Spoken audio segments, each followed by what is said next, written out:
Okay. Hi, well, this is Tim Maloney again, Alter High School, 1967, here with Paula Bailey, a secondary school teacher in Reading, England. They call high school secondary school there in England, and she teaches computer science. But this time, we're going to have a little session about high school sports.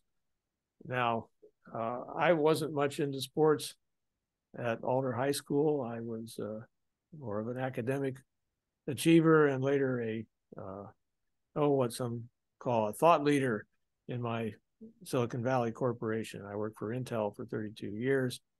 And I can see high school homework and activities, in and out of the classroom of an intellectual nature, along with my fellow students as being pivotal in contributing to the role of a thought leader, contributing to the education anyway of a future thought leader. And that's not a bad thing to aim for in a career because you get to think for a living. You see some payoff from all that thinking that you've done, and the pressure and the stress is a lot lighter because you get to be a leader where you have the background, you're the so-called content expert, and you get to take charge in things that you ought to take charge of. So that's the only time I could ever turn into Mr. Alpha Male, is because I knew there's a task with my name on it because I've got the background, and I don't believe anybody else does, and if they do, I'd be glad to see them take over. So but that's contrasted to the usual way of giving some leadership training to high school students. Well, okay, the ball players, the athletes are natural targets for leadership training and attention because they know how to organize ball games among those young people who can play ball better than their elders. So that's just a natural, and I didn't fit in with that, and I knew it.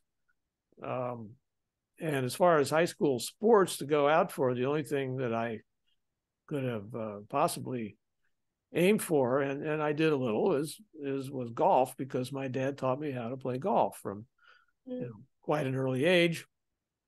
And I played a lot of rounds with him and played on my own, at the local country club that we belonged to and all that. But I went out for the golf team. I wasn't expecting to make it because I knew that they only take 4 or 5 guys, and there's some good golf players in our class of almost 150 boys. I was, as expected, I was 5 to 10 strokes behind the guys who made it. But the coach, Mr. Kokel, did say, "Maloney, you look like you know what you were doing," and compliments about my swing and such, and said in such a way that maybe he didn't expect me to know what I was doing. But I said, well, then and now I'll say, yeah, my dad taught me. And so I had a muscle memory of golf that I can't seem to lose ever. I go out after several years layoff and I look like I know what I'm doing.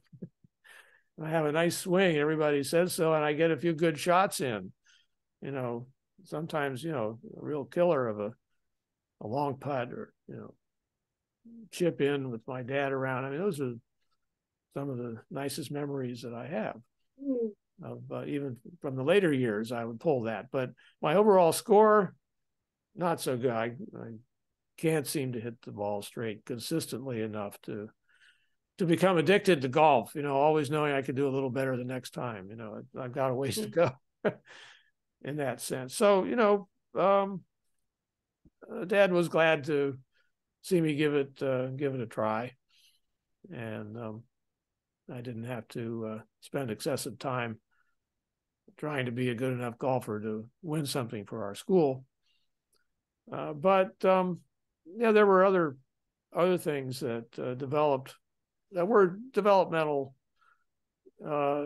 in certain ways. Now, card playing is another thing that teenage boys do. And we did have a group of high school students in my class of all boys who, these were boys who played poker.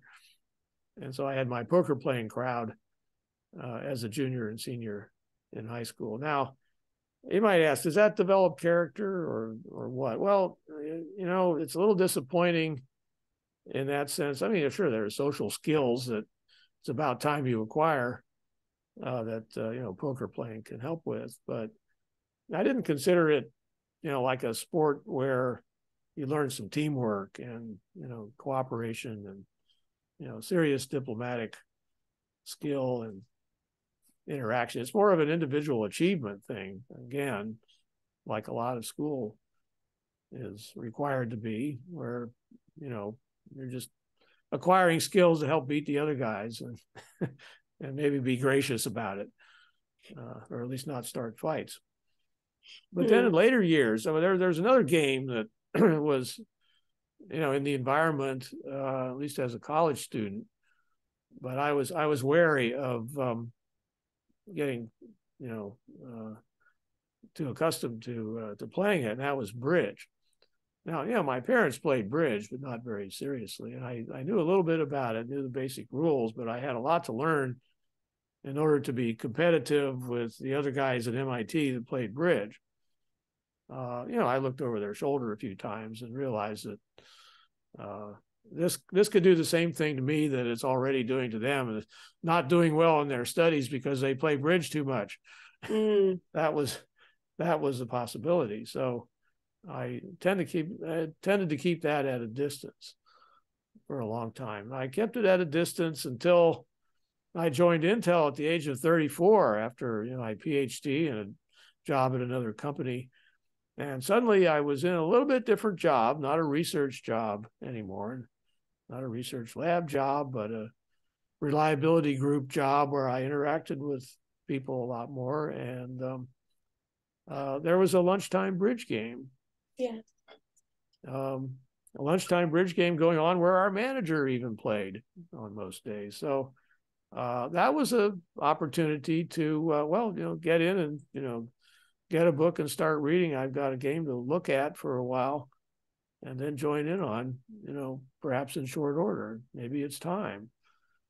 And I also thought it was a good choice because of the partnership aspect. And, it'd be good for me to learn to cooperate with other people and support a partner and, just have some opportunity to do that, and resolve disputes and get myself known a little better at this new company. Yeah. So it served all the aspects, all the things that young people want from sports in terms of character building. I found at that kind of early career age of 34 or 35 years old, suddenly all those benefits were happening and continued to happen. And I really liked how it worked out. And now I'm retired and I play bridge at tournaments. I mean, the last one being in Phoenix, Arizona, with a former coworker that I used to play bridge with at lunch. So it's just, it's a seat at the table of the human comedy, as I like to say, or front row seat at the human comedy in some ways. But it's a really good way to see so much going on. I'm sorry, what? No, sorry. I was just going to say that sort of follow up on the way you learn your social skills as using card playing as an alternative to sports. But actually, it's good because that's something you can do for life. Eventually That's right. Yes. Yeah. The body does not wear out because of this sport. Now, that being said, bridge fitters aren't the greatest in terms of physical fitness, a lot of them.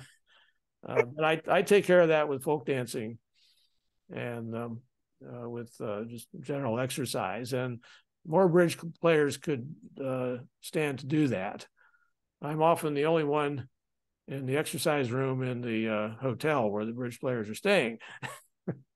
There should be more bridge players down there. And there are sometimes. But, it's fitness is multifaceted. So impressed with your self-discipline too. Yes, bridge and exercise, and in my case, folk dancing, I think helps Mm. take care of the fitness aspect.